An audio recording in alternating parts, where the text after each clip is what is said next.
بسم الله الرحمن الرحيم الحمد لله رب العالمين والصلاة والسلام على أشرف المرسلين ونشهد أن لا إله إلا الله ونشهد أن محمدا عبده ورسوله وخليله وصفيه وحبيبه صلى الله عليه وسلم. أيها الإخوة والأخوات, السلام عليكم ورحمة الله وبركاته. Donc merci à l'association des musulmans d'Aubervilliers pour cette invitation. Aujourd'hui, on aimerait aborder ce thème de la fraternité, mais avec l'optique, la volonté de faire en sorte que ce soit l'objet pour nous d'une réflexion sur notre état en tant que communauté. J'ai bien aimé cette introduction qui nous permet aussi de nous poser la question de savoir dans quelle mesure les uns et les autres nous sommes engagés dans le travail islamique comme il faudrait l'être. Donc c'est un point qui est important, et le début de toute chose en islam, c'est le cœur de l'être humain qui doit être réformé. Si le cœur de l'être humain n'est pas réformé, eh bien l'être humain ne peut pas s'engager sur le chemin du bien. At-taqwa hahuna, at-taqwa hahuna, at-taqwa hahuna wa yushiru ila sadri thalatha marrat. La piété est ici, il indique son cœur à 3 reprises. Et avant cela, il est donné, le prophète nous donne l'ordre de ne pas mépriser notre frère, la yahqiruhu. Et après avoir fait ce geste, il dit c'est déjà compté comme un mal suffisant que l'homme méprise son frère musulman. Donc on ne peut pas mépriser quelqu'un. Si on craint Dieu, on doit aller dans le sens de la piété et du respect de l'autre. Vous savez ce qu'on trouve dans Surat Al-Imran. Dieu nous dit Ya ayyuhalladhina amanu taqullaha haqqa tuqatih wa la tamutunna illa wa antum muslimun. Ô vous qui avez cru, craignez Dieu comme il se doit d'être craint et ne mourrez qu'en étant musulmans. Ça signifie que ce verset comprend beaucoup d'enseignements qui sont utiles. D'abord, quand Dieu nous dit Ya ayyuhalladhina amanu, il s'adresse à nous pour nous interpeller. Est-ce que nous sommes vraiment des gens de foi? Si nous sommes des gens de foi, nous allons recevoir cet appel en appliquant l'ordre divin, en nous écartant de l'interdiction divine. Et là, Dieu nous demande de craindre Dieu comme il se doit d'être craint, et il nous dit également, justement, de ne mourir qu'en étant musulman. Si on réfléchit bien, cela signifie que je dois résister, persister, vivre dans l'islam, parce que la mort peut me surprendre à n'importe quel moment. Donc je dois vivre dans l'islam de A à Z, et je dois progresser sur le chemin de l'islam. Et ce qui est important dans ce verset, c'est que vous avez un lien qui est vertical avec Dieu, qui est celui de la piété. Et ensuite, il nous est dit et tenez-vous tous au lien de Dieu et ne vous dispersez pas.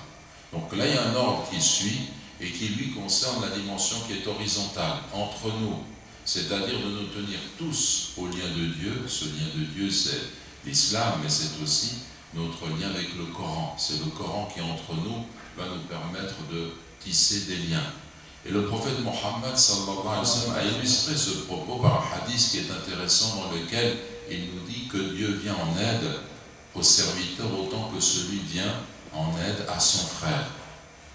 Et il nous dit d'autres choses dans ce hadith, mais la fin du hadith est intéressante, parce qu'après nous avoir parlé de l'amitié, de la fraternité qui doit régner entre les croyants, eh bien il nous dit un peuple ne se réunit pas dans une maison d'entre les maisons de Dieu, récitant le livre de Dieu, l'étudiant entre eux, sans que ne descende sur eux es-sakina, la paix divine, et sans que les anges ne les entourent, et sans que la miséricorde ne les couvre, et sans que Dieu ne les mentionne à ceux qui sont auprès de lui. En d'autres termes, réfléchissons. Dans le Coran, Al-Imran,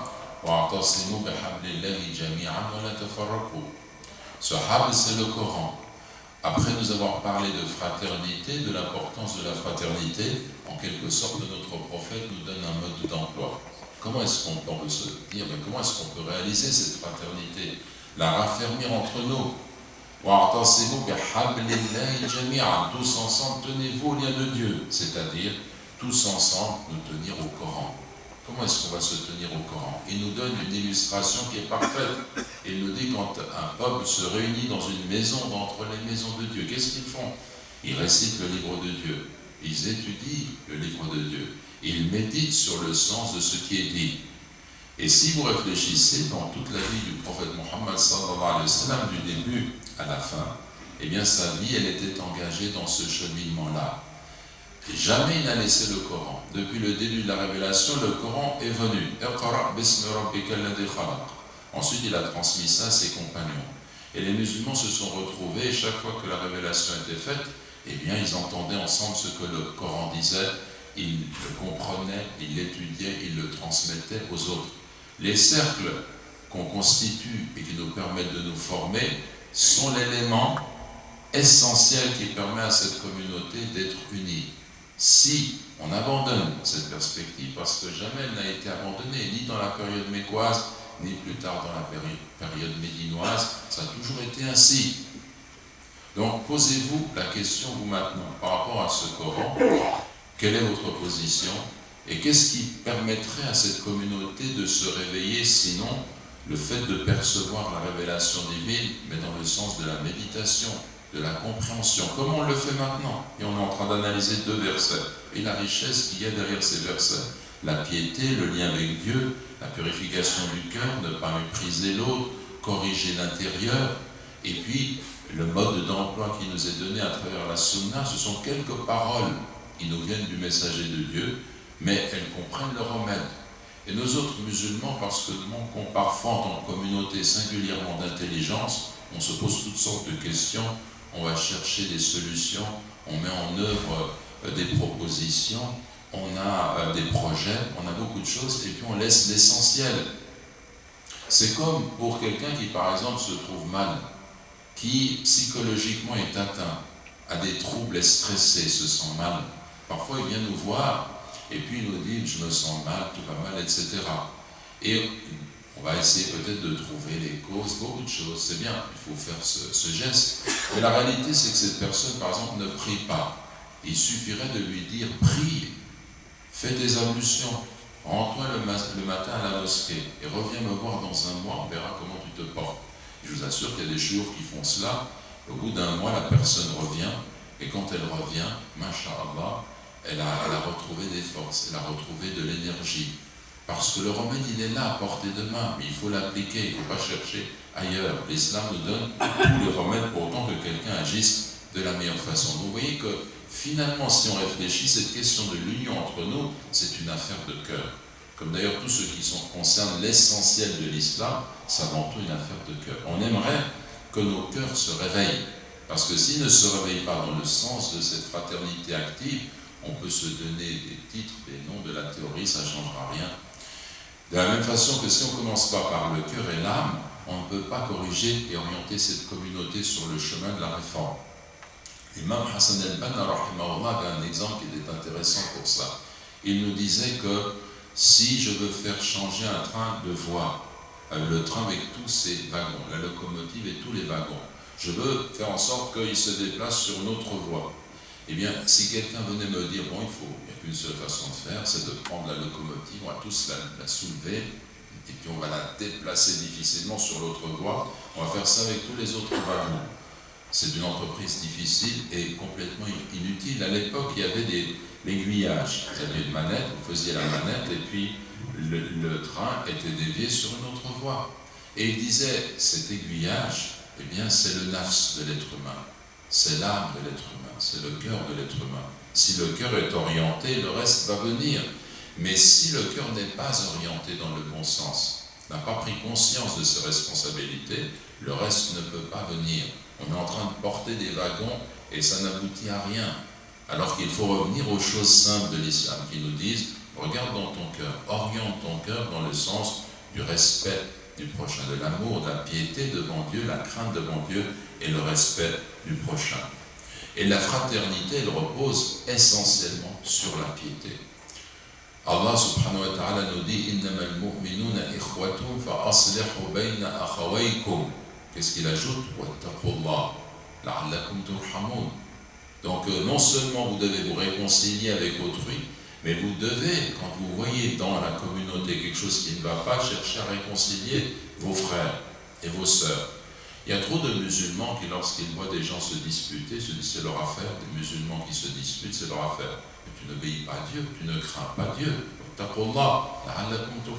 Si tu crains Dieu, tu te dis que dans cette communauté, la moindre dissension entre des frères, c'est une brèche dans la communauté. On est tous sur un navire. Quand on est sur un navire, s'il y a une brèche dans la coque, on doit tous se précipiter pour colmater la brèche, pour réparer le bateau. Autrement, qu'est-ce qui va se passer avec le temps? On va sombrer tous ensemble.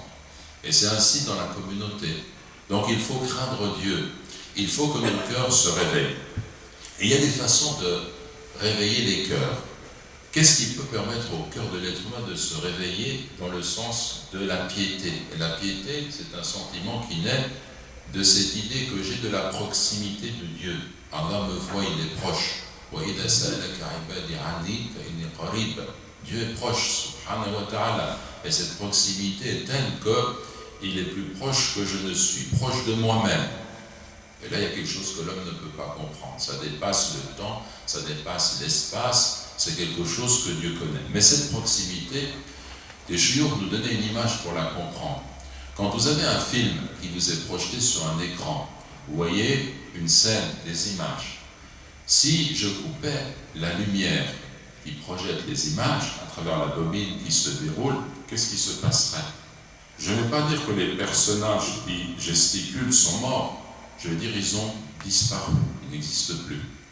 Nous devons avoir conscience, nous, que si nous vivons, si je vous parle et vous m'entendez, si maintenant on existe, c'est parce que Allah nuru samawati wal ard. Dieu est la lumière des cieux et de la terre. C'est pour cela que nous vivons. Et il est proche, selon ce qui correspond à sa majesté. Et s'il nous retirait cette lumière et ce regard de miséricorde qu'il porte sur nous, on ne serait pas mort, on disparaît. On existe bien, nous sommes des créatures de Dieu. Dieu a créé l'univers. Autre chose le créateur, autre chose la création. Et tout cela est vérité.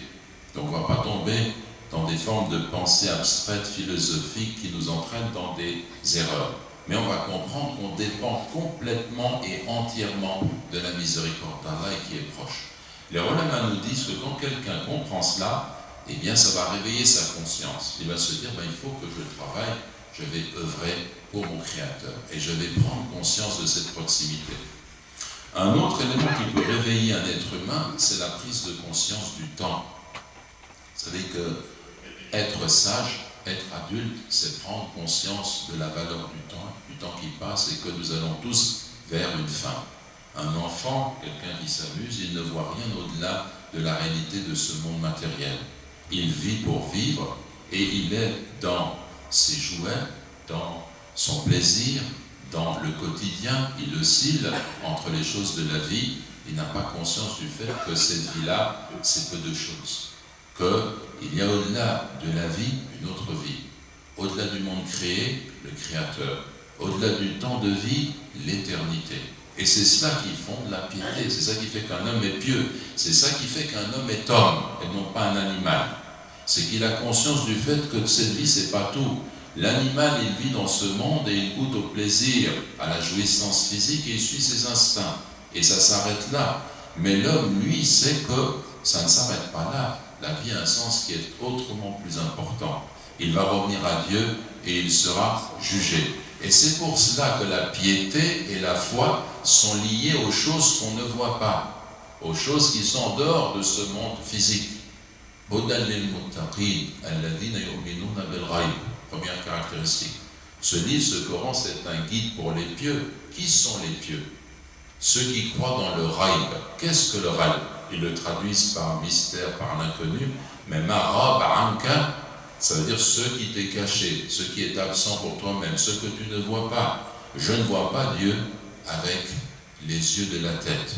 Les éléments de la foi me renvoient une profondeur de choses qui me sont cachées. Et qu'est-ce qui fait la valeur d'un être humain?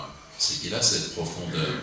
Quel est le symbole de cette profondeur? Son cœur. Et-taqwa hauna, et-taqwa hauna. Vous avez un lien avec Dieu. Vous avez des comptes à rendre dans l'au-delà. Et vous devez suivre la révélation qui vous est faite. Et ainsi de suite. C'est cette profondeur qui fait que l'homme est digne, qu'il ne se confine pas à une vie où on oscille entre le travail, les divertissements, les plaisirs. Dans les sociétés matérialistes, on pourrait même dire laïques ou sécularisées, l'homme est progressivement confiné à oublier cette transcendance, à oublier ce rapport à Dieu et à vivre de façon purement matérielle. Ça va se traduire par quoi? L'individualisme. Je me mets au centre du monde, puisque je n'ai pas de relation à Dieu, puisque je n'ai pas de relation au Coran. Je ne partage plus rien. Je deviens le centre du monde moi-même dans le monde matériel. Et l'homme devient ainsi un loup pour l'homme. C'est son intérêt qui prime, l'intérêt de sa tribu, l'intérêt de sa nation, l'intérêt de son drapeau. Vous voyez, le tribalisme, c'est justement un élément qui montre que les êtres humains se partagent les éléments de la géographie terrestre et vont se battre et s'entretuer pour cela. Alors que Dieu leur dit le contraire. Dieu leur dit « Ya ayyuhan nas, inna khalaqnakum min dhakarin wa untha, wa ja'alnakum shu'uban wa qaba'ila lita'arafu, inna akramakum 'inda Allahi atqakum, inna Allah alimun khabir » Donc vous connaissez le verset, vous connaissez cette orientation qui nous montre que, quelle que soit l'époque, les individus, il y a cette fraternité humaine, mais elle vient d'où? Vous avez été créés et vous allez retourner à Dieu, et Dieu voit et sait et connaît ce que vous faites.